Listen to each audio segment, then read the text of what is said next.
اما بعد فاعوذ باللہ من الشیطان الرجیم بسم اللہ الرحمن الرحیم حامیم والکتاب المبین انا جعلناہ قرآنا عربیا لعلکم تعقلون وقال تبارک وتعالی کما ورد فی سورۃ یوسف علیہ الصلاۃ والسلام الف لام را تلک آیات الکتاب المبین انا انزلناہ قرآنا عربیا لعلکم تعقلون وقال عز وجل كما ورد في سورة الزمر قرآنا عربيا غير ذي عوج وقال جل وعلا كما ورد في أول سورة الكهف الحمد لله الذي أنزل على عبده الكتاب ولم يجعل له عوجا صدق الله العظيم رب اشرح لي صدري ويسر لي أمري واحلل عقدة من لساني يفقهوا قولي۔ تعارف قرآن کے ضمن میں جو مباحث پہلی نشست میں مکمل ہو چکے ہیں اس میں ایک کمی رہ گئی تھی، اس کو پورا کر لیجئے۔ قرآن مجید کی 2 آیات کے بارے میں یہ روایت موجود ہے صحیح مسلم میں حضرت عبداللہ ابن مسعود رضی اللہ تعالی عنہ سے کہ سورہ بقرہ کی آخری 2 آیات حضور کو شب معراج میں عطا ہوئی ہیں، وہ زمین پر نازل نہیں ہوئیں بلکہ حضور نے آسمان پر پہنچ کر ان کو حاصل کیا ہے۔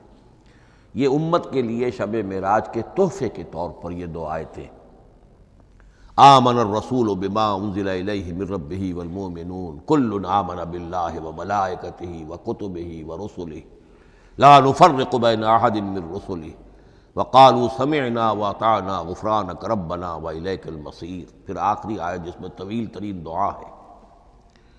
یہ 2 آیات جو ہیں مستثنیٰ کر لیجئے تو باقی جو ہے قرآن مجید وہ پھر پورا حجاز میں زمین پر نازل ہوا ہے محمد رسول اللہ صلی اللہ علیہ وسلم کے قلب مبارک پر۔ اب جو اگلی بحث ہے اس تعارف قرآن کے ضمن میں، قرآن کی زبان کون سی ہے؟ یہ سب جانتے ہیں عربی زبان ہے، لیکن کون سی عربی؟ عربی کوئی ایک نہیں ہے۔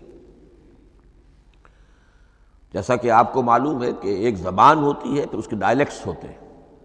پنجابی زبان کے نہ معلوم کتنے ڈائلیکٹس ہیں،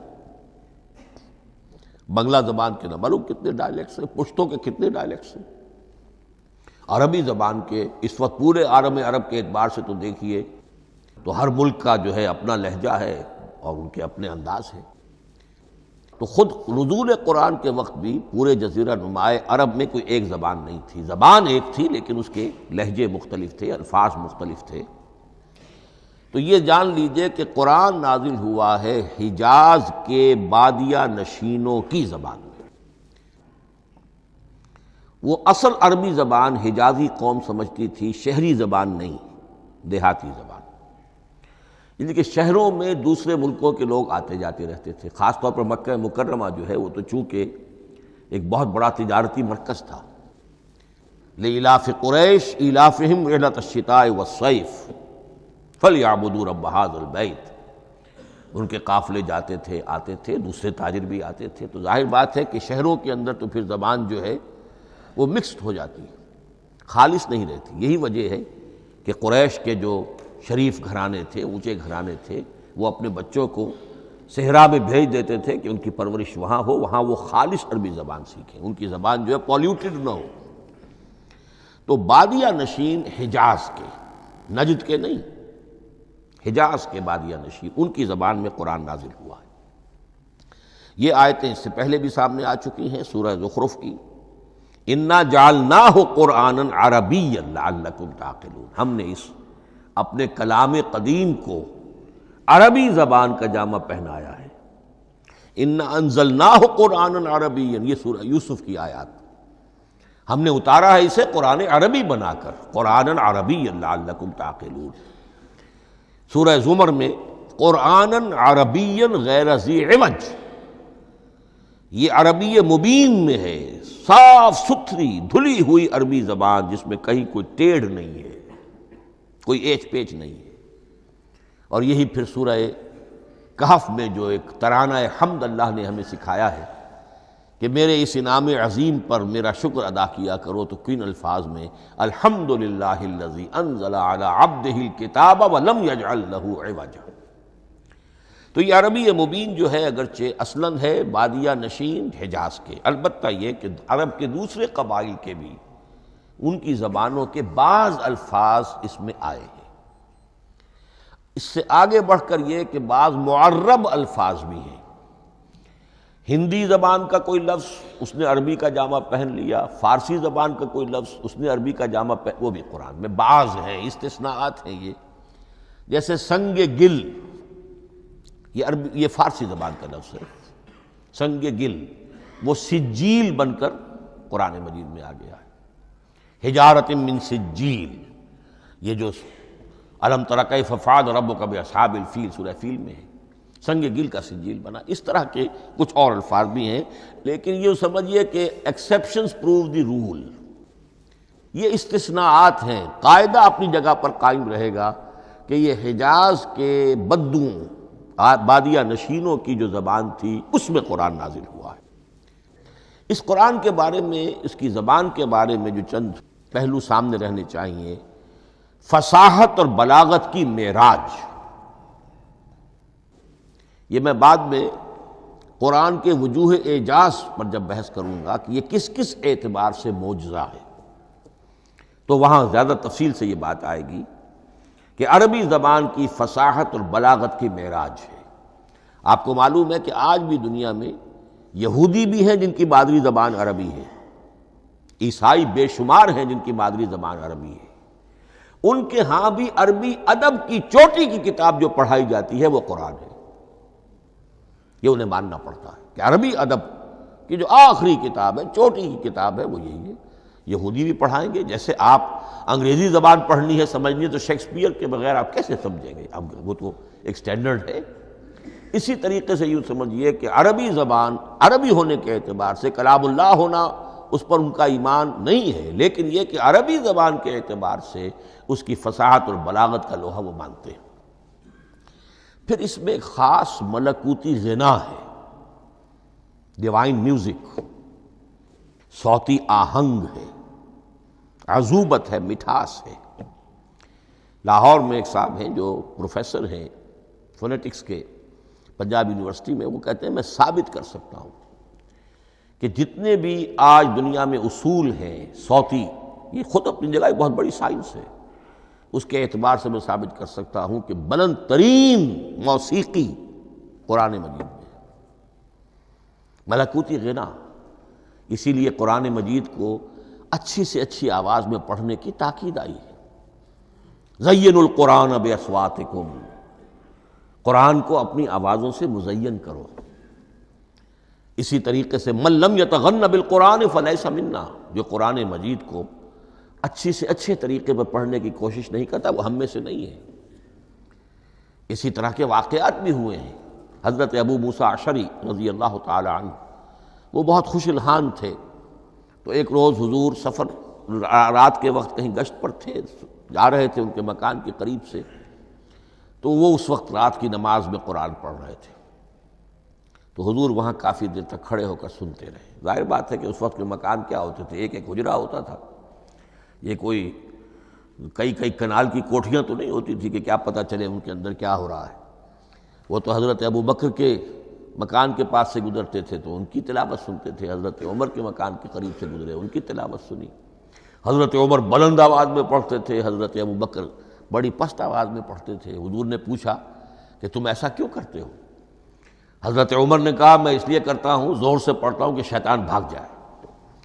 حضرت ابو بکر نے عرض کیا کہ میں اس لیے پڑھتا ہوں کہ جس کو میں سنا رہا ہوں وہ سنتا ہے، اس کو بلند آواز کی ضرورت نہیں۔ حضور نے کہا کہ ابو بکر تم ذرا اونچی کر لو آواز، اور عمر تم ذرا پست کر لو، ایوریج میں لے آؤ۔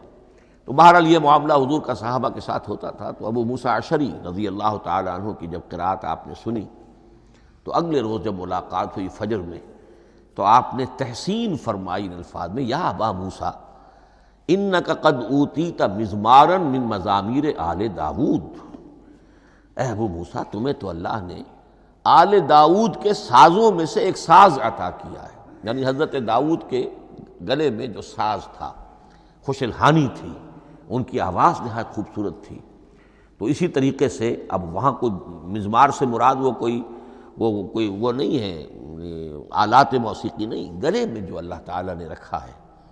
تو انک قد اوتیت مزمارا من مزامیر آل داؤد۔ ایک آخری بات یہ نوٹ کیجئے کہ قرآن مجید کا عظیم ترین احسان ہے عربی زبان پر۔ یہ یوں سمجھیے کہ ایک ستون کی طرح اس زبان کو ٹھہرا دیا ہے، اس کو سٹیبل کیا ہے قرآن مجید۔ آج بھی پوری دنیا میں جسے عرب کہتے ہیں فصیح زبان، لغہ فصحی، وہ ایک ہے، وہ قرآن ہی کی ہے۔ زبانیں بدلتی رہتی ہیں۔ اردو 300 سال پہلے کی دکن میں جب شروع ہوئی، وہ آج آپ پڑھ بھی نہیں سکیں گے وہ کیا اردو تھی ولی دکنی کی، پھر وہ کیا اس نے روپ بدلے ہیں، اب وہ اردو کس شکل میں ہے، فارسی کن کن شکلوں میں رہی ہے، مختلف، انگریزی کتنی شکلیں بدل گئی ہیں، لیکن عربی قائم ہے۔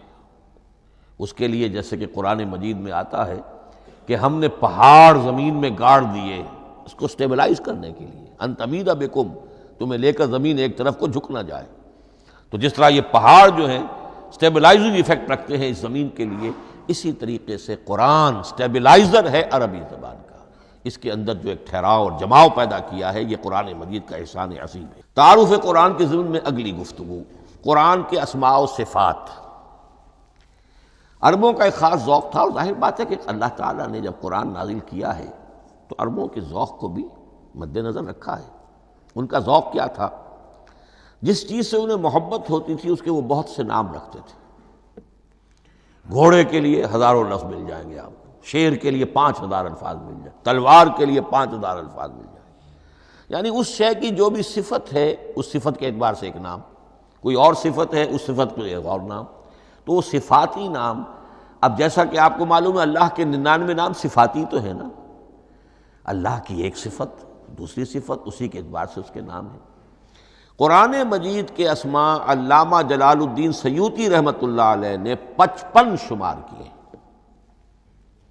لیکن وہ بھی مکمل نہیں ہے لسٹ، اس لیے کہ اس میں ایک اہم نام برہان یہ شامل نہیں ہے۔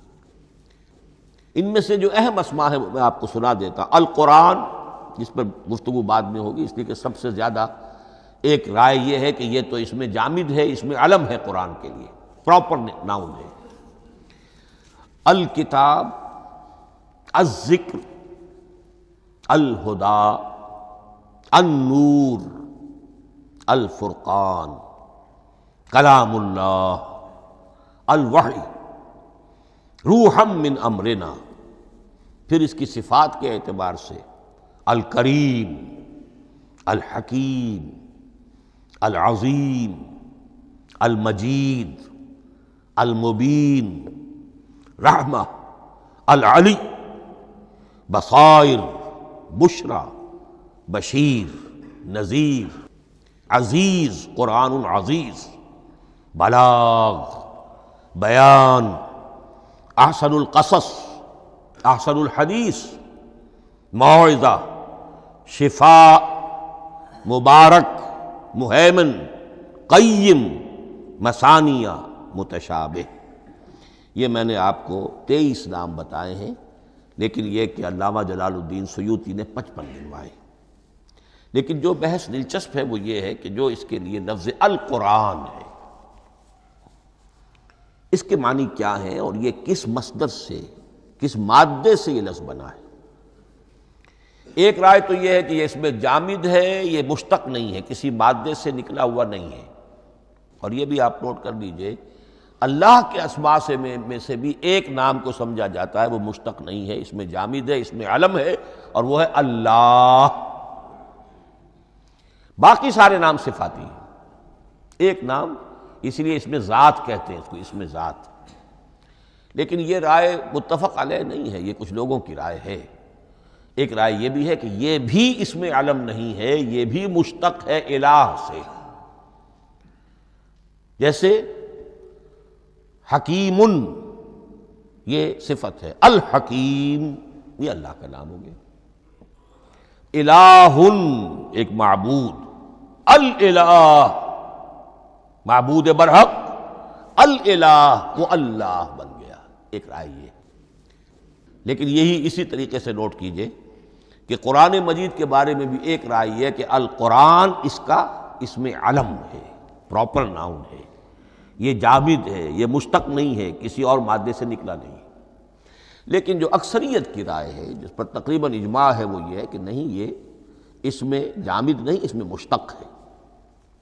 لیکن پھر دو رائے ہیں کہ مادہ کیا ہے۔ ایک قرن قاف را نون اور ایک قرا قاف را حمزہ، یہ دو مختلف مادوں کے بارے میں رائے ہے کہ قرآن ان سے نکلا ہے۔ قرن کہتے ہیں کسی چیز کا قریب ہو جانا، جڑ جانا، مل جانا۔ یہ حج کی جو تین شکلیں ہیں، حج تمتع ہے، حج قران ہے اور حج افراد ہے۔ قران کیا ہے؟ ایک ہی احرام میں عمرہ بھی اور حج بھی دونوں کو جمع کر لیا جائے تو یہ حج قران ہے۔ اسی سے قران الصعدین کا لفظ استعمال ہوتا ہے۔ قرینہ اور قرائن جو ہے اسی سے الفاظ۔ امام فرا کی رائے یہ ہے کہ قرن سے یہ قرآن بنا ہے، اس لیے کہ اس میں بھی اللہ تعالیٰ کی آیات جمع ہو گئی۔ اسی طرح قرأ قاف را اور حمزہ، اس قرات کا مصدر بھی بن جاتا ہے، جیسے رجحان، را جیم ہے، رجح سے رجحان، غفران، غفرانک ربنا، پروردگار ہم تیری مغفرت کے خواستگار ہیں۔ اسی طرح قرآن قرأ سے بنا ہے۔ مفعول جو ہے وہ مصدر کے معنی میں آ جاتا ہے، یعنی پڑھی جانے والی شے۔ اور ایک قرأ آتا ہے عربی زبان میں، قرأت الماء فی الحوض، میں نے پانی جمع کر لیا حوض کے اندر، بارش ہوئی میں نے کچھ پانی حوض میں جمع کر لیا، قرأت الماء فی الحوض۔ اسی سے قریہ کا لفظ بنا، قریہ بستی کو کہتے ہیں جہاں لوگ جمع ہو کر رہتے ہیں، قریہ۔ تو اس معنی میں یہ قرآن جو ہے یہ جمع ہے اللہ تعالیٰ کی اسماء صفات اور اللہ کی ذات جو ہے اور اس کی آیات کا جامع ہے۔ یہ ہے لفظ قرآن کی بحث۔ اگلی بحث اور بڑی اہم ہے اور دلچسپ ہے، قرآن کا اسلوب کلام کس کیٹیگری میں فال کرتا ہے؟ قرآن کیا ہے؟ ایک شے کی تو سختی سے نفی کی اللہ نے، یہ شعر نہیں ہے۔ وَمَا عَلَّمْنَاهُ الشِّعْرَ وَمَا يَنبَغِي لَهُ، سورہ یاسین۔ ہم نے شعر تو انہیں سکھایا ہی نہیں، محمد الرسول اللہ کو صلی اللہ علیہ وسلم، اور وہ شعر ان کے شایان شان بھی نہیں ہے۔ شاعروں کے بارے میں سورہ شعراء میں چونکہ بالعموم شاعروں کے بارے میں جو بات کہی گئی ہے، وَالشُّعَرَاءُ يَتَّبِعُهُمُ الْغَاوُونَ أَلَمْ تَرَ أَنَّهُمْ فِي كُلِّ وَادٍ يَهِيمُونَ إِنَّهُمْ يَقُولُونَ مَا لَا يَفْعَلُونَ إِلَّا الَّذِينَ آمَنُوا۔ استثناء تو ہے کہ اچھے لوگ بھی ہوتے ہیں، لیکن اکثر و بیشتر شعراء کا معاملہ یہی ہے، ان کی پیروی کرتے ہیں وہی لوگ کہ جو حد سے گزرنے والے ہوتے ہیں، لاؤبالیانہ انداز والے لوگ، غیر سنجیدہ لوگ پیروی کرتے ہیں۔ خود وہ بھی زمین و آسمان کے قلابے ملاتے ہیں، کبھی ادھر کی بات کبھی ادھر کی بات۔ اور تیسری بات یہ کہ عام طور پر جو کہتے ہیں وہ کرتے نہیں ہیں، انہم یقولون ما لا یفعلون۔ تو یہ شعر کی تو نفی کی گئی ہے۔ قرآن مجید جیسا کہ میں نے آپ کو سنایا تھا سورہ حاقہ کی آیات، انہ لقول رسول کریم وما ہوا بقول شاعر، یہ شاعر کا کلام نہیں۔ البتہ ایک بات نوٹ کیجئے، جسے آزاد شاعری، آزاد نظم کہا جاتا ہے، وہ میرا گمان یہ ہے، میں نے چونکہ ان چیزوں کا کوئی تحقیقی مطالعہ نہیں کیا ہے، کہ شاید وہ ہے ہی قرآن سے ماخوذ آزاد شاعری۔ اس میں وزن نہیں ہوتا، ردم ہوتا ہے۔ آزاد شاعری کے اندر ایک ردم ہوتا ہے، وزن نہیں ہے، ایک مصرع اتنا سا، ایک بڑا لمبا چوڑا، لیکن ردم رہے گا۔ یہ جو آزاد شاعری، بلینک ورس جس کو آپ کہتے ہیں، میرا گمان یہ ہے کہ شاید دنیا میں اس کا رواج قرآن کے بعد ہی ہوا ہو، اور قرآن مجید ہی کی نقالی میں یہ صنف جو ہے ادب کی وہ ایجاد کی گئی ہو۔ واللہ عالم، میں یہ بات دعوے سے نہیں کہہ سکتا، گمان ہے میرا۔ البتہ یہ کہ اب اس سے آگے چلیے، شعر نہیں ہے، نثر ہے، لیکن نثر کے اعتبار سے بھی کون سی کیٹیگری میں آئے گی؟ کیا یہ کتاب عام معنی میں جسے ہم کتاب کہتے ہیں وہ کتاب ہے؟ ایک تو وہ بات تھی نا جو اقبال کے حوالے سے میں نے آپ سے کہی، کتابیں نیز چیزیں دیگر است، اس وقت وہ بات نہیں میں کہہ رہا۔ عام کتابوں سے اس کا فرق کیا ہے؟ ایک کتاب ہوتی ہے، اس میں ہر چیپٹر میں ایک بحث مکمل ہو جاتی ہے، اگلے چیپٹر میں پھر لوٹا کر آپ پہلے چیپٹر کی کوئی بات نہیں کریں گے، پھر وہ بات آگے چلے گی، ابواب ہوں گے، ابواب میں مضمون کے مطابق مضمون آگے بڑھتا چلا جائے گا۔ کتاب کا یہ لازمی وصف ہے۔ قرآن مجید عثمانی میں کتاب نہیں ہے، اس میں قصہ آدم و ابلیس 7 جگہ آ رہا ہے، بار بار آ رہا ہے، سورہ بقرہ میں، سورہ اعراف میں، سورہ ہجر میں، سورہ بنی اسرائیل میں، سورہ کہف میں، پھر سورہ طٰہٰ میں، چلتے جائیے، سورہ صاد میں حضرت موسیٰ علیہ السلام کا قصہ کتنی مرتبہ آ رہا ہے۔ تو قرآن مجید اس کتاب کی کیٹیگری، اس کی ڈیفینیشن پر پورا نہیں اترتا۔ دنیا میں جو کتاب کا معیار ہے، عام اس کا جو اسلوب ہے، اس کی جو ڈیفینیشن ہے، ایک شکل ہوتی ہے مجموعہ مقالات، وہ بھی نہیں ہے، اس میں ہر مقالہ اپنی جگہ پر ایک مکمل شے ہوتی ہے، لیکن یہ کہ وہ دوسرے مقالات سے تو مختلف ہوگی، یہ مجموعہ مقالات بھی نہیں۔ اس کا اسلوب جو ہے وہ خطبے کا ہے، اوریشن، اور یہ کہا جا سکتا ہے it's a collection of divine orations, یہ اللہ تعالیٰ کے خطبات کا مجموعہ ہے۔ مختلف اوقات میں خطبے نازل ہوتے تھے حضور پر صلی اللہ علیہ وسلم، اور یہ بھی جان لیجئے کہ عرب میں ادب کی 2 ہی صنفیں تھیں جو معروف تھیں، یا شعر یا خطبہ، یا خطیب ہوتے تھے بڑے شعلہ بیان خطیب، اور یا شاعر ہوتے تھے۔ تو یہ جب شعر کے اسلوب پر نہیں تھا تو خطابت کا اسلوب ہے جو اللہ نے اختیار فرمایا، اور ہر موقع پر، ہر مرحلے پر جو خطبہ اس وقت کے حالات کی مناسبت سے نازل ہوا وہ ایک صورت ہے۔ تو یہ ہے کلیکشن آف ڈیوائن اوریشنز، یہ اللہ تعالیٰ کے مجموعہ خطبات الہیہ اسے کہا جا سکتا ہے، لیکن اس سے جو چند نتیجے نکلتے ہیں وہ نوٹ کرنے ضروری ہیں۔ خطبے میں مخاطب اور مخاطب کے مابین ایک ریپور ضروری ہے۔ اگر کوئی مصنف بیٹا کتاب لکھ رہا ہے، اس کے سامنے کوئی سامع نہیں ہوتے، وہ تو اپنی مگن میں جو بھی خیال ہے اپنے دل میں وہ لکھ رہا ہے۔ خطبے میں سامع سامنے ہوتے، اگر ان کے درمیان رپورٹ نہ رہے، ہم آہنگی نہ رہے، تو پھر وہ خطبہ غیر مؤثر ہو جائے گا، لوگ جو ہیں ان کو اونگ آنے لگے گی، وہ متوجہ ہی نہیں رہیں گے۔ تو ایک رپورٹ مخاطب اور مخاطب ان کے درمیان۔ دوسرے یہ کہ خطبہ کا ایک وصف لازمی یہ ہوتا ہے کہ ایک واقعاتی پس منظر ہوتا ہے پیچھے موجود۔ اب کوئی شخص ہے سیاسی تقریر کر رہا ہے، ایک خاص پس منظر موجود ہے، اس میں وہ ان چیزوں کی طرف حوالے دیتا چلا جائے گا، صرف وہ تفصیلات بیان نہیں کرے گا، اس لیے کہ وہ لوگوں کو معلوم ہے آج کے دور کا ایک واقعہ ہے، لوگوں کے علم میں ہے، لیکن کتاب میں آپ لکھیں گے تو پھر وہ پورا واقعہ بھی بیان کرنا پڑے گا آپ کو کہ یہ کب ہوا، کیسے ہوا، جس کا میں حوالہ دے رہا ہوں۔ لیکن خطبے کے اندر پس منظر جو ہے وہ موجود ہے، اور اس کے حوالے سے صرف جو اشارات اس کی طرف ہو جائیں گے۔ نمبر 3 یہ ہے کہ خطبے میں تحویل خطاب بہت ہوتا ہے۔ تحویل خطاب سے کیا مراد ہے؟ ابھی خطیب آپ سے بات کر رہا ہے، آپ سے مخاطب ہے، اور کسی وقت وہ فلاں کو جو یہاں موجود بھی نہیں ہے، وہ نواز شریف صاحب کو خطاب کرنا شروع کر دے گا۔ بھائی نواز شریف تو یہاں نہیں ہے، لیکن خطاب انداز وہ تو تقریر مقرر ہے، سیاسی تقریر کر رہا ہے، نواز شریف کو چیلنج کر رہا ہے، نواز شریف یہ کر دو گے تو ہم یہ کر دیں گے، اور نواز شریف یہ تم غلط کر رہے ہو، یا بے نظیر تمہارا یہ معاملہ۔ ہاں بے نظیر تو وہاں موجود نہیں، صدر ایوب صاحب کو جو بھی گالیاں دی جاتی تھی تقریروں کے اندر، وہ خود تو وہاں موجود نہیں ہوتے تھے۔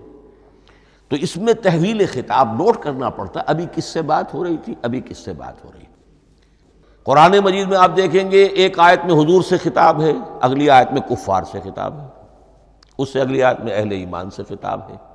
تو تحویل خطاب جو ہوتا ہے اس کے حوالے سے نوٹ کرنا پڑتا ہے کہ اس وقت اس آیت کا جو رخ ہے کدھر ہے، اس میں کس کو خطاب کیا جا رہا ہے۔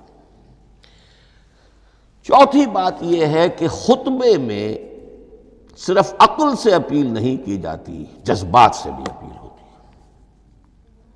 اسی لیے خطابی انداز کہلاتا ہے، خطابی انداز میں لوگوں کے جذبات سے بھی اپیل کی جاتی ہے۔ جبکہ آپ ایک مقالہ لکھ رہے ہوں گے، اس میں جذبات کی بات نہیں آئے گی، ٹھنڈی ٹھنڈی عقلی باتیں، منطقی باتیں، دلیل صغرا کبرا جوڑیے، نتیجہ نکالیے، وہ لوگوں کے سامنے رکھیے، تصنیف ہے۔ لیکن خطبے کے اندر صرف عقل نہیں، جذبات سے بھی اپیل ہوتی ہے۔ اب یہ سارے اوصاف میں جو بیان کر رہا ہوں، یہ سب قرآن مجید میں بتمام و کمال بدرجہ اتم موجود ہیں۔ اور آخری بات یہ کہ خطبے میں، اور یہ کہ یہ چیز مشترک ہے غزل میں بھی اور قصیدے میں بھی اور خطبے میں بھی، اس کا اول و آخر بہت جامع اور مؤثر ہونا چاہیے۔ اسی لیے مطلع مقطع یہ خاص طور پر ہوتے ہیں نا، مقطع میں آ پڑی ہے سکون گسترانہ بات، جس غزل کا مطلع جاندار ہے اس کو آدمی پڑھے گا، اور اگر وہ مطلع پھسپھسا ہے وہ باقی نظم پڑھے گا ہی نہیں، چاہے آگے اس کے اندر بڑا عمدہ شعر بھی ہو وہ نہیں پڑھے گا، مطلع ہی جو ہے بے جان ہے، پھسپھسا ہے۔ پھر مقطع آخری جو شعر ہو، تو قصیدے میں بھی یہ ہے اور خطبے میں بھی یہ ہے۔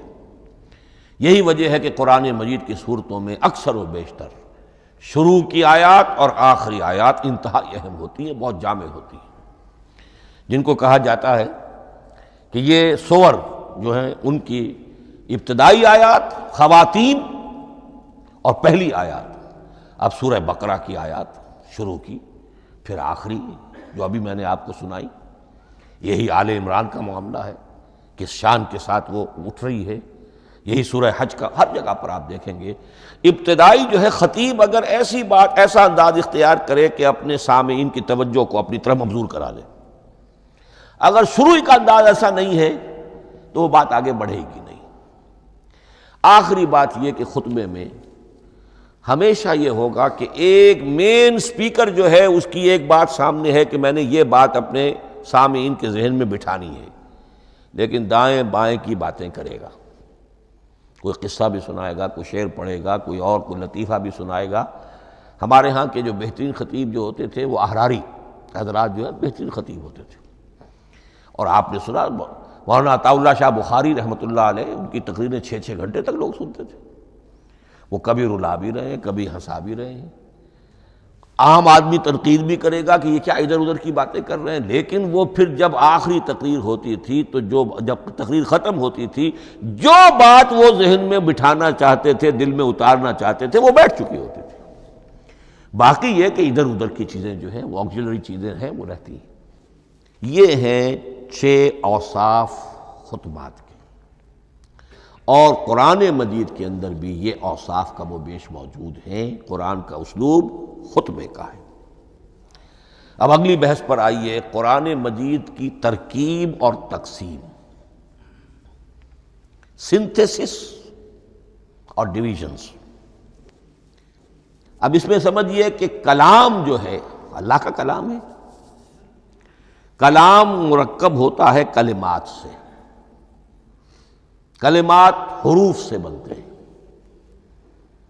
عربی زبان کے حروف 28 یا 29 ہیں، الف اور حمزہ کو ایک ہی مانیں گے تو 28 رہ جائیں گے، الف علیحدہ حمزہ علیحدہ تو 29 ہو جائیں گے۔ یہ حروف جڑتے ہیں، لفظ بنتے ہیں۔ لفظ محمل بھی ہوتا ہے، لیکن کلمہ وہ کہلاتا ہے جو بامانی لفظ ہو۔ پھر ان کلمات کو آپ جوڑتے ہیں، یہ مرکب توصیفی بن گیا، مرکب اضافی بن گیا، مرکب عددی بن گیا، مرکب جاری بن گیا۔ پھر ان مرکبات کو جوڑ کر فقرہ بنتا ہے، جملہ بنتا ہے، کلام مفید جس کو کہا جاتا ہے۔ قرآن مجید کے اعتبار سے علامہ سیوطی نے مخصوص جو قرآن کی اصطلاحات ہیں ان کے حوالے سے ایک بات کہی ہے، لیکن واقعہ یہ ہے کہ قرآن کی اصطلاحات خود اپنی ہیں، دنیا کی دوسری کسی بھی اصطلاحات پر ان کو قیاس نہیں کیا جا سکتا۔ لیکن جاہز چونکہ قدیم تھے، انہوں نے قرآن مجید کو کہا یہ دیوان کی شکل رکھتا ہے، جیسے کہ حافظ کا دیوان، کسی اور کا دیوان۔ سورتیں جو ہیں وہ قصیدوں کی شکل میں ہیں، بیت شعر آیت ہے۔ قوافی جو ہوتے ہیں شعروں میں، قافیہ، وہ یہاں فواصل ہیں، آیت کے آخری حروف ایک دوسرے سے مشابہ ہوتے ہیں، کہ جن سے پھر وہ صوتی آہنگ پیدا ہوتا ہے۔ الرحمن علم القرآن خلق الانسان علمہ البیان۔ اب یہ ایک فواصل جو ہے وہ جڑتے چلے جاتے ہیں، ان میں آہنگ پیدا ہوتا ہے۔ لیکن حقیقت کے اعتبار سے پہلی بات یہ نوٹ کیجئے، قرآن مجید کی اکائی ہے آیت، اسے نہ آپ جملہ کہہ سکتے ہیں نہ فقرہ کہہ سکتے ہیں۔ انگریزی میں ہمارا چونکہ بائبل کے لیے بھی جب ورس کا لفظ آ جاتا ہے تو انگریزی تراجم میں، انگریزی تحریروں میں، مقالوں میں ورس قرآن مجید کی آیت کے لیے لفظ آ جاتا ہے، ورس نمبر فلاں، بالکل غلط ہے۔ قرآن کی آیت یہ اس کا اپنی اصطلاح ہے، اپنا مفہوم ہے۔ لغوی مفہوم کیا ہے؟ نشانی۔ آیت نشانی۔ قرآن کی ہر آیت اللہ کے علم اور حکمت کی نشانی ہے۔ اب قرآن کی آیتیں نوٹ کیجئے، صرف حروف پر بھی مشتمل ہے، الف لام میم حروف مقطعات اور آیت بن گئی۔ وہ مرکبات ناقصہ پر بھی مشتمل ہے، والعصر مرکب جاری ہے، حرف جار، آیت ہو گئی۔ پورے جملے پر بھی مشتمل ہے، ان الانسان لفی خسر، ایک جملہ ہے، اور 10 جملوں پر بھی مشتمل ہے۔ اللہ لا الہ الا ھو الحی القیوم لا تأخذہ سنۃ ولا نوم لہ ما فی السماوات وما فی الارض الی آخر الآیہ۔ آیت الکرسی کا انالیسس کیجئے، 10 جملے موجود ہیں اس میں۔ تو نوٹ کر لیجئے، یہ چیز توقیفی کہلاتی ہے، یہ کسی گرامر کے اصول پر نہیں ہے، کسی منطق کے اصول پر نہیں ہے۔ آیات قرآنیہ کی تعیین توقیفی ہے، یعنی حضور کے بتانے پر موقوف ہے۔ حضور نے بتایا والعصر، یہ آیت ہو گئی، آیت ہو گئی، ہم آیت مانیں گے۔ الف لام میم آیت ہو گئی۔ قاف حرف ایک ہے، یہ آیت نہیں ہے۔ نون ایک حرف ہے، آیت نہیں ہے۔ قاف والقرآن المجید ایک آیت بنی، نون والقلم وما یسطرون ایک آیت بنی۔ تو اس طریقے سے اس کو کہتے ہیں توقیفی، موقوف علیہ ہے حضور کے بتانے پر۔ اب اس میں روایات کا اختلاف ہو سکتا ہے کہ حضور سے کوئی روایت یہ ہو کہ یہ ایک آیت بنی یا 2 آیتیں بنی۔ مثلا بڑی اہم مثال آپ کو دے رہا ہوں، سورہ مزمل کی جو دوسرا رکوع ہے، پورا دوسرا رکوع، وہ ایک آیت شمار ہوتا ہے۔ اور میرا بڑا گمان رہا بہت عرصے تک کہ یہ ایک آیت نہیں ہو سکتی، یہ مختلف اوقات میں نازل ہوئی ہیں، 2 اوقات میں نازل ہوئی ہے۔ اور یہ مجھے قول مل گیا علامہ سیوطی کے ہاں، حضرت عبداللہ ابن عباس رضی اللہ تعالی عنہما کا قول کہ یہ 2 آیتیں ایک نہیں۔ لیکن یہ کہ یہ ہوگا موقوف روایت پر، میں کوئی نہیں ہوں جو اسے قرار دے سکوں۔ ہاں مجھے اگر کوئی روایت مل جاتی ہے، کوئی خبر یا اثر، خبر محمد الرسول اللہ کی یا اثر آپ کے کسی صحابی کا صلی اللہ علیہ وسلم و رضی اللہ تعالی عنہ، تو پھر یہ ہے کہ ہم مانیں گے۔ تو اس کو کہتے ہیں توقیفی۔ آیات اور سور کا معاملہ توقیفی ہے بالکل، یا کسی منطق، کسی گرامر، کسی اصول بیان، کسی پر مبنی نہیں ہے، یہ مبنی ہے حضور کے بتانے پر۔ اس طرح سورت کسے کہتے ہیں؟ عربی زبان میں سور کے معنی ہے فصیل۔ فَضُرِبَ بَيْنَهُمْ بِسُورٍ لَهُ بَابٌ، سورہ حدید کے اندر الفاظ آئے۔ اب اس کا کیا تصور دیا گیا کہ ہر آیت جو ہے وہ اللہ کے علم اور حکمت کی نشانی ہے۔ 10 آیتیں، 20 آیتیں، 100 آیتیں، 285 آیتیں، 286 آیتیں جوڑ کر ایک فصیل باندھ دی گئی۔ یہ شہر حکمت خداوندی ہے، ایک نظم ہوتا ہے۔ جیسے آپ شہر کا ٹاؤن پلاننگ آج کا تو بہت بڑا فن ہے، بڑی اسپیشلائزیشن ہے، شہر کو پلان کرنا، اس کے اندر کیا کچھ ہونا چاہیے، کس طرح سے ہونا چاہیے۔ تو یہ سورت جو ہے یہ ایک یونٹ ہے قرآن مجید کی، اور اس کا جو لفظی معنی ہے فصیل، گویا کہ اس نے گھیرے میں لیا ہوا ہے ایک شہر معنی کو، علم و حکمت کے ایک شہر کے گرد یہ فصیل جو ہے پوری ہوئی ہے۔ اب اس میں نوٹ کر لیجئے جہاں تک، اچھا جیسے آیتیں چھوٹی بھی ہیں بڑی بھی ہیں، والعصر بھی آیت ہے، اور الف لام میم بھی آئے تھے، اور جیسا کہ میں نے عرض کیا آیت الکرسی بھی آئے تھے۔ اس طرح سورتیں چھوٹی بھی ہیں بڑی بھی ہیں۔ سورۃ العصر 3 آیتیں، سورۃ الکوثر 3 آیتیں، سورۃ النصر 3 آیتیں، 3 ہی سورتیں 3 آیتوں پر مشتمل ہیں۔ 3 سے کم پر کوئی نہیں، 2 آیات کی کوئی صورت نہیں ہے۔ لیکن آگے آپ چلتے جائیے، اس کی بڑی سے بڑی تعداد سورہ بقرہ جو ہے سب سے بڑی ہے۔ تو آیت اور سورت کے علاوہ دور صحابہ میں صرف ایک لفظ اور تھا قرآن کی تقسیم کے ضمن میں، اور وہ تھا منزل یا حزب۔ منزل یا حزب 7 منزلوں میں یا 7 احزاب میں قرآن کو تقسیم کیا گیا، تاکہ جو شخص قرآن مجید ایک ہفتے میں ختم کرنا چاہے، ہر شب میں اکثر و بیشتر وہ لوگ رات کو ہی رات کی نماز میں قرآن پڑھتے تھے، ایک منزل پڑھ لے تو ہفتے میں پورا قرآن ختم ہو جائے گا۔ یہ حزب بھی ہے اور منزل بھی ہے، اور یہ چونکہ دور صحابہ میں تھا، یقیناً حضور نے بتایا ہوگا، اس میں آپ کو عجیب حسن نظر آئے گا۔ اس میں یہ نہیں کیا گیا کہ بالکل برابر برابر ساتھ کر دو بھائی، چاہے صورتیں ٹوٹ جائیں، صورتوں کی فصیل کوئی نہیں ٹوٹتی، اس میں صورتیں مکمل جو کہ تو آئیں گی۔ اور پھر یہ کہ عجیب بات ہے کہ سورہ فاتحہ کو اگر ایک طرف رکھ دیں، وہ قرآن کے دیباچے کی حیثیت رکھتی ہے، تو پہلی منزل میں 3 سورتیں، دوسری میں 5 سورتیں، تیسری میں 7، چوتھی میں 9، پانچویں میں 11، چھٹی میں 13 اور 7ویں میں 65۔ یہ ہے کہ جو ان صورتوں کی ایک بڑی جیسے کہ ایک سیڑھی چڑھ رہی ہے، اور تقریباً مساوی ہو جاتے ہیں، کوئی 4.25 پارے ہے، کوئی 4.5 پارے ہے، کوئی 4.25 پارے، اس طریقے سے ہے، تقریباً مساوی۔ لیکن آرٹیفیشل ایکویلٹی پیدا کرنے کے لیے، مصنوعی مساوات پیدا کرنے کے لیے صورتوں کی فصیلوں کو نہیں توڑا گیا۔ اس سے آگے چل کر جو پاروں کی تقسیم ہے وہ بہت بعد کی بات ہے، 30 پارے، اور اس میں آپ کو یہ ساری قباحتیں نظر آئیں گی۔ اس میں صورتوں کی فصیلیں توڑی گئی ہیں۔ سورہ ہجر ایک آیت ادھر ہے، باقی ساری صورت جو ہے اگلے پارے میں فصیلیں توڑ دی گئی۔ معلوم ہوتا ہے کسی شخص کے پاس جو قرآن تھا مصحف، اس نے صفحے گنے، 7 سے 30 سے تقسیم کیا اور برابر صفحوں کے اندر وہ پارے بنا دیے۔ لیکن بہرحال دور صحابہ میں پاروں کا کوئی ذکر نہیں تھا، یہ بات کی بات ہے۔ دور صحابہ میں آیت، سورت اور حزب۔ اسی طریقے سے طویل سورتوں کو جو رکوعوں میں تقسیم کیا گیا، یہ بھی بات کی بات ہے۔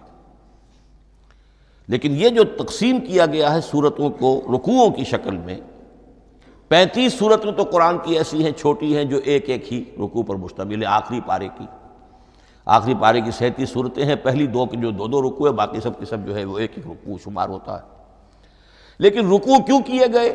لمبی صورتوں میں سے اگر کچھ حصہ پڑھنا ہے نماز میں، سورہ بقرہ پوری تو نہیں پڑھ سکتے آپ ایک رکعت کے اندر، تو اس کا وہ حصہ پڑھا جائے جس میں ایک مضمون پورا ہو جائے، مضمون نہ ٹوٹے، تاکہ وہاں پر رکوع کرے آدمی کہ جہاں پر کہ وہ مضمون ایک اعتبار سے مکمل ہو گیا۔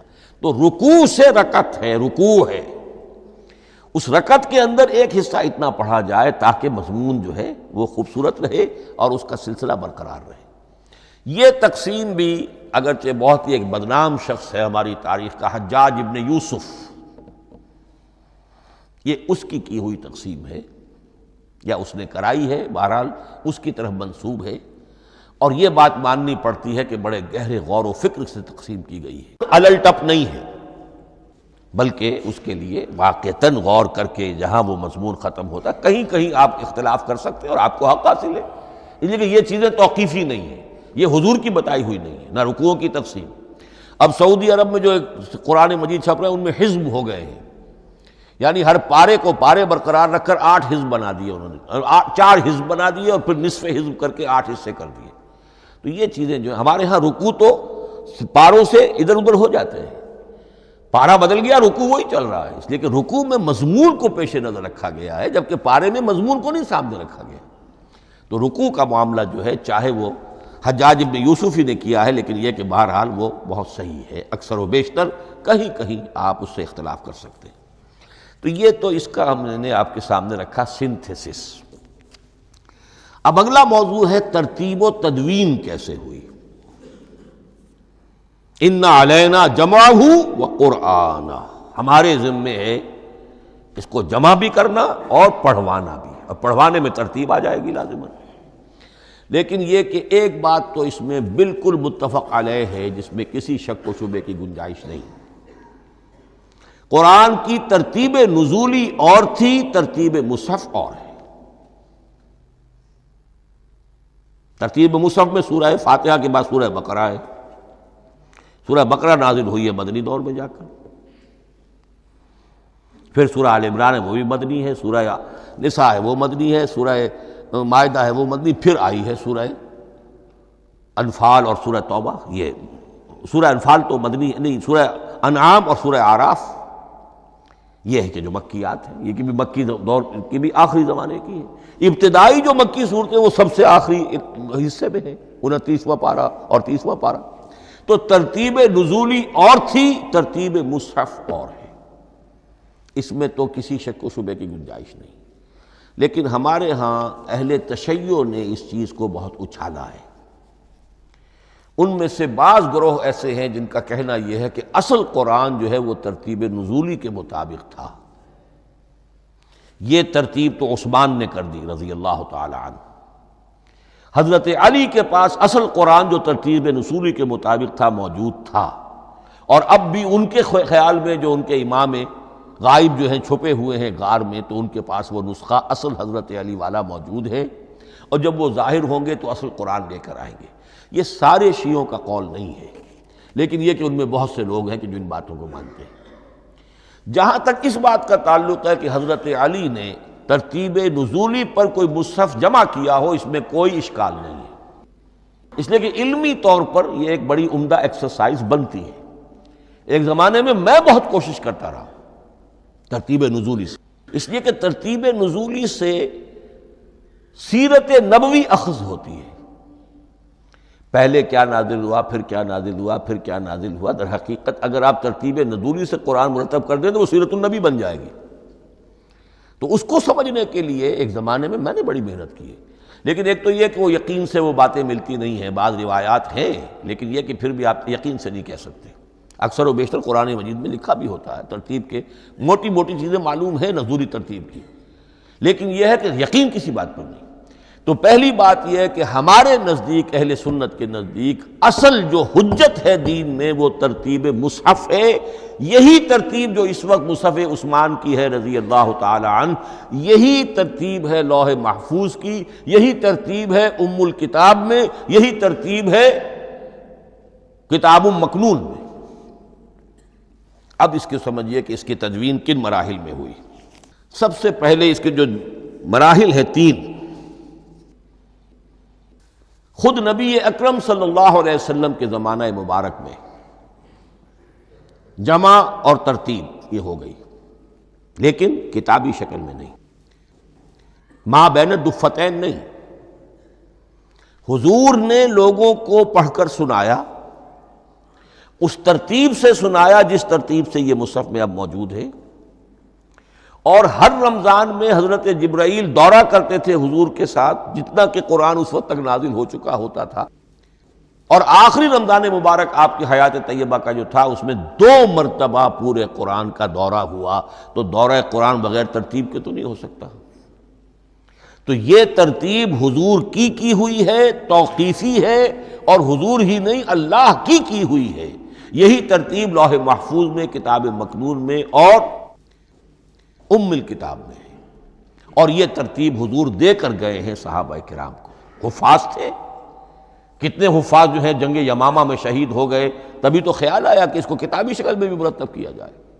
لیکن کتابی شکل میں جسے کہتے ہیں 2 گتوں کے درمیان ایک کتاب مجلد، اس صورت میں جہاں تک میں تحقیق کر سکا ہوں اور جہاں تک ہمارے اکثر و بیشتر لوگوں کی رائے ہے، حضور کے زمانے میں یہ اس طریقے سے ما بین الدفتین، 2 گتوں کے مابین ایک کتاب کی شکل میں قرآن موجود نہیں تھا.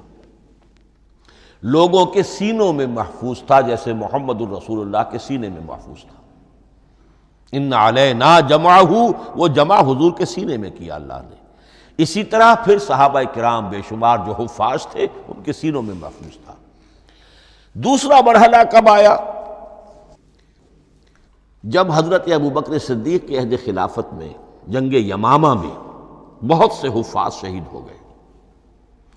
اب ایک تشویش پیدا ہوئی، ایسا نہ ہو کہ قرآن ضائع ہو جائے، لہذا اسے کتابی شکل میں مرتب کر لینا چاہیے۔ اس کے لیے پھر بہت سے صحابہ نے حضرت ابوبکر کو اپروچ کیا کہ جتنے قراء ہیں، جتنے کاتبین وحی ہیں، ان سب کو آپ جمع کیجئے اور جمع کر کے اس قرآن مجید کو ایک کتاب کی شکل میں جمع کر لیں۔ حضرت ابوبکر شروع میں بہت ریلیکٹنٹ رہے، ان کا ایک خاص مزاج تھا، اتباع رسول کا جذبہ انتہا درجے کا۔ جو کام حضور نے نہیں کیا میں کیسے کروں؟ اگر تو یہ کام واقعی کرنے کا تھا تو حضور کرتے، میں کیسے کروں؟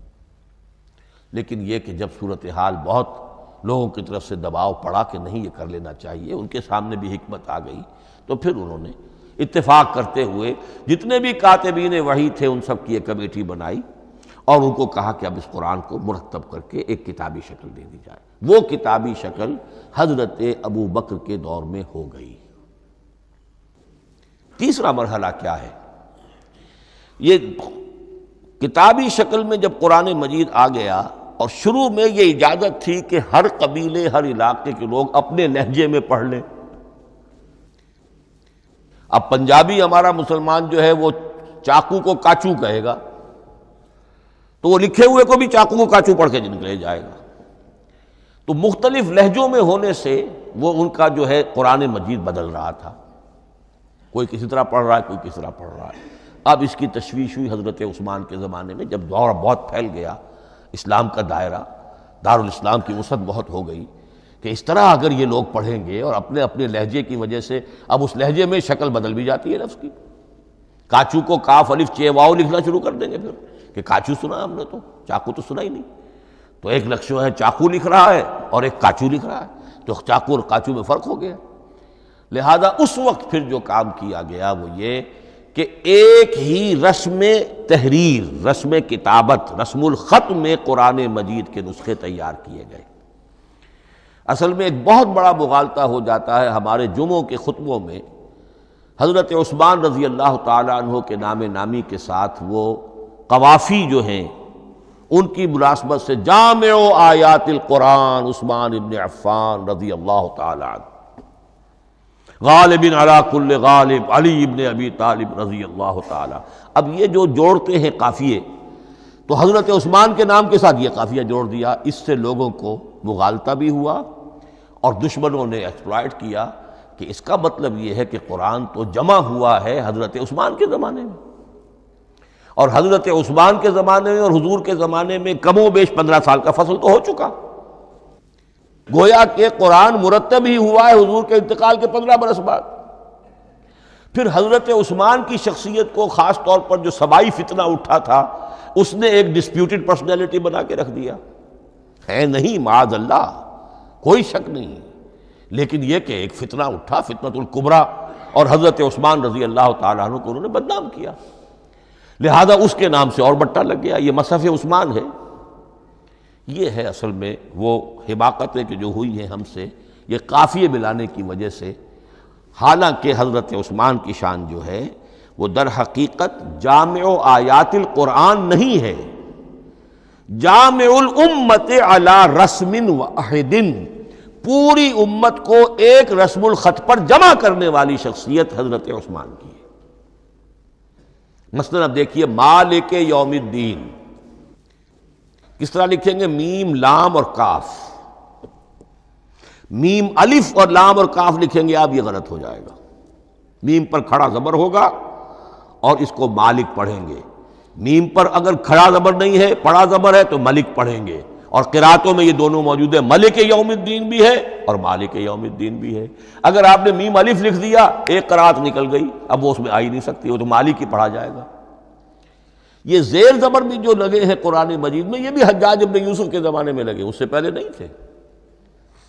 اور یہ رموز و اوقاف، یہ آیتوں کے نشان اور یہ وقفہ بیچ میں، یہ بھی حجاج ابن یوسف کے زمانے کی چیزیں ہیں، ورنہ عربوں کے لیے تو ان کی اپنی زبان تھی، انہیں ان چیزوں کی ضرورت ہی نہیں تھی۔ آپ کو معلوم ہے پرانے زمانے کے جو منشی ہوتے تھے، انشاء پرداز، وہ جب خط لکھتے تھے تو اس میں نقطے وغیرہ نہیں لگاتے تھے۔ جس کو خط لکھا جا رہا ہے وہ توہین سمجھے گا کہ شاید مجھے جاہل سمجھا کہ نقطے بھی لگا کے بھیجا جا رہا ہے خط پر، گویا کہ میں تو سمجھ ہی نہیں سکتا بغیر نقطوں کے۔ تو یہ جو ہے پرانے جو شکستہ خطوط لکھے جاتے تھے ان کا یہ انداز تھا، لہذا کوئی نقطے وغیرہ نہیں تھے، یہ بھی بعد میں لگے۔ تو ملک یوم الدین، مالک یوم الدین، اس کی رسم آئے گا میم لام کاف، کھڑا زبر ہے مالک یوم الدین اور ویسے پڑا زبر ہے ملک یوم الدین۔ یہ رسم الخط ہے جس پر کہ حضرت عثمان رضی اللہ تعالی عنہ نے پوری امت کو جمع کر دیا، اور اس کے نسخے تیار کرا کے، مختلف روایات میں آتا ہے 5 یا 7 نسخے تھے، ایک مدینہ منورہ میں رکھا اپنے پاس، اور اسی پر ان کے خون کے دھبے بھی ہیں، اور وہ نسخہ قرآن مجید کا اب استنبول کے اندر ہے، توپ کاپی کا جو عجائب خانہ ہے، عجائب گھر ہے، جس میں جہاں نوادرات کے ساتھ ساتھ حضور کے بھی کچھ تبرکات اور جمع ہیں، وہاں وہ نسخہ موجود ہے۔ اس میں انگلی جو کٹی تھی حضرت نائلہ جو ان کی اہلیہ تھی، جب وار کیا گیا ہے حضرت عثمان پر، قرآن پڑھ رہے تھے، انہوں نے روکا اپنے ہاتھ سے تو ان کی انگلی کٹی اور اس کے خون کے قطرے جو ہیں وہ مصحف پر آئے۔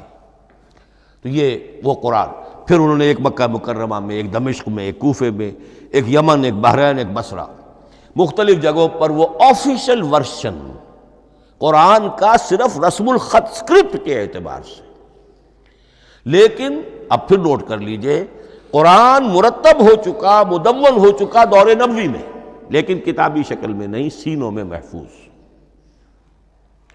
دور خلافت ابی بکر میں وہ کتابی شکل میں لایا گیا، اور اس کے لیے پھر بحث ہوئی کہ اب اس کا نام کیا رکھا جائے۔ اس کے لیے کئی نام تجویز ہوئے، سفر بھی، انجیل بھی، وغیرہ وغیرہ، لیکن پھر اس کو حضرت عبداللہ ابن مسعود رضی اللہ تعالی عنہ نے اہل حبشہ سے استشہاد کرتے ہوئے مصحف نام رکھا۔ مصحف، یہ مصحف بن گیا حضرت ابو بکر کے زمانے میں، لیکن مصحف کی قرأت کے جو فرق ہو رہے تھے تو وہ لکھنے کے اندر بھی فرق آنا شروع ہو گیا۔ اس کو دور کیا حضرت عثمان نے، اس کا آفیشل ورشن تیار کروایا، ایک رسم الخط پر پوری امت کو جمع کر دیا، باقی جو نسخے تھے انہیں آپ نے پھر ضائع کر دیا، تاکہ کوئی اور یہ نہ رہے کہ اب یہ بھی ایک تھا پرانا نسخہ نکل آیا، اس میں تو یہ لفظ اس طرح لکھا ہوا ہے۔ تو جامع الامت علی رسم واحد، ایک ہی رسم الخط پر پوری امت کو جمع کرنے والی شخصیت وہ حضرت عثمان کی ہے رضی اللہ تعالی عنہ۔ بہرحال یہ نوٹ کیجئے کہ یہ مرحلہ بھی حضرت عثمان کے زمانے میں، تو یوں سمجھیے کہ حضرت عثمان کا پورا عہد بھی آپ جوڑ لیں تو آپ کی جو شہادت ہے وہ تقریباً یوں سمجھیے کہ حضور کے انتقال کے وہ 25 برس بعد ہے، گویا ربع صدی کے اندر اندر حضور کے انتقال کے بعد، چوتھائی صدی کے اندر اندر سارے مراحل طے ہو گئے۔ یہی وجہ ہے میں نے شروع میں آپ کو بتایا تھا کہ پوری دنیا یہ مانتی ہے کہ آج جو قرآن مسلمانوں کے پاس ہے یہ ہے وہی جو محمد عربی صلی اللہ علیہ وسلم نے اپنی امت کو دیا تھا۔ یہ دوسری بات ہے کہ ہم سمجھتے ہیں کہ محمد عربی صلی اللہ علیہ وسلم کو یہ اللہ کے کلام کی صورت میں حضرت جبرائیل نے پہنچایا تھا، وہ اس کو نہیں مانتے، لیکن یہ حصہ اس کا ماننے پر مجبور ہیں کہ وہ اصل قرآن اپنی اسی انٹیگریٹی کے ساتھ، اپنے پوری پیور، اس کا جو بھی ہے ٹیکسٹ پیور ہے، اور اس کی انٹیگریٹی میں کوئی شک و شبہ کی گنجائش نہیں ہے کہ یہ وہی شے ہے جو محمد نے اپنی امت کو عطا فرمائی تھی صلی اللہ علیہ وسلم۔ ایک آخری بات، چل میرے پاس 3 منٹ ہیں، یہ جو میں نے آپ کو ترتیب بتائی تھی قرآن کی، آیتیں، سورتیں، پھر حزب، اب اس میں ایک شے نوٹ کر لیجئے۔ آیت اللہ تعالیٰ کے علم و حکمت کا ایک نمونہ ہے، آیتوں کو جوڑ کر جب سورت بنائی تو آیتوں کے اندر جو ربط ہے، اس ربط آیات سے ایک اور معنی، ایک اور حکمت کا دروازہ کھلتا ہے۔ جیسے موتی ہے، ہر موتی بڑا خوبصورت ہے، لیکن جس ترتیب سے آپ نے پرویا، اس کو دھاگے میں ہار بنایا، اس ترتیب سے اس کا حسن دوبالا ہو جائے گا۔ ہر موتی کا اپنی جگہ پر ایک حسن ہے، لیکن اس ترتیب کی وجہ سے اس کے حسن کا ایک اور پہلو ظاہر ہوگا۔ اسی طرح قرآن مجید کی صورتوں میں ربط آیات بہت اہم ہے۔ ایک مرکزی مضمون ہوتا ہے ہر صورت کا، مرکزی مضمون، عمود، اور اس کے گرد وہ ساری آیتیں اس طریقے سے گھوم رہی ہوتی ہیں، جڑی ہوئی ہوتی ہیں، جیسے کہ ایک دھاگے کے اندر پروئے ہوئے موتی ہوتے ہیں کہ جس کی جو ہار کی شکل اختیار کرتے ہیں۔ دوسری بات یہ، اکثر و بیشتر صورتیں قرآن مجید میں جوڑوں کی شکل میں ہیں۔